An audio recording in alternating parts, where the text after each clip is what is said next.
ಅವ್ರದ್ದು graduation degree, ನಂತರ post graduation degree ಮತ್ತು ಉನ್ನತ ವ್ಯಾಸಂಗ ಇನ್ನೇನೇನು ಅವ್ರು ಮಾಡ್ಬೇಕಂತಿದ್ದಾರೆ ಅದು ಎಲ್ಲ ಪರೀಕ್ಷೆಗಳು ಒಂದು ಸರಣಿಯಾಗಿ ಬಂದ್ಕೊಂಡು ಹೋಗುತ್ತೆ.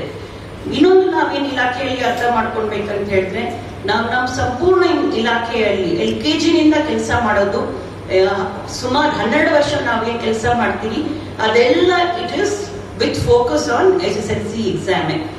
ಮತ್ತೊಂದು ನಾವೇನ್ ಅರ್ಥ ಮಾಡ್ಕೊಳ್ಬೇಕಂತ ಹೇಳಿದ್ರೆ, SSLC ಎಕ್ಸಾಮ್ ಏನ್ ಕಾಂಪಿಟೇಟಿವ್ ಎಕ್ಸಾಮ್ ಅಲ್ಲ.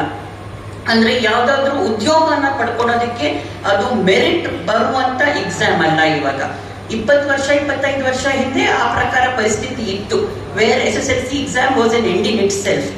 ಇವಾಗ ಆ ಪ್ರಕಾರ ಪರಿಸ್ಥಿತಿ ಇಲ್ಲ. ಇವಾಗ SSLC ಎಕ್ಸಾಮ್ ತಗೊಂಡ್ರೆ ಮುಂದೆ ಅದು ಮಾನವ ಕ್ಯಾಪಿಟಲ್ ಏನಿರುತ್ತೆ, ಹ್ಯೂಮನ್ ಕ್ಯಾಪಿಟಲ್ ಏನಿರುತ್ತೆ, ಹ್ಯೂಮನ್ ಕ್ಯಾಪಿಟಲ್ ಅಭಿವೃದ್ಧಿಗಾಗಿ ಅದು ಒಂದು ಸ್ಮಾಲ್ ಇಂಡಿಕೇಟರ್ ಆಗುತ್ತೆ.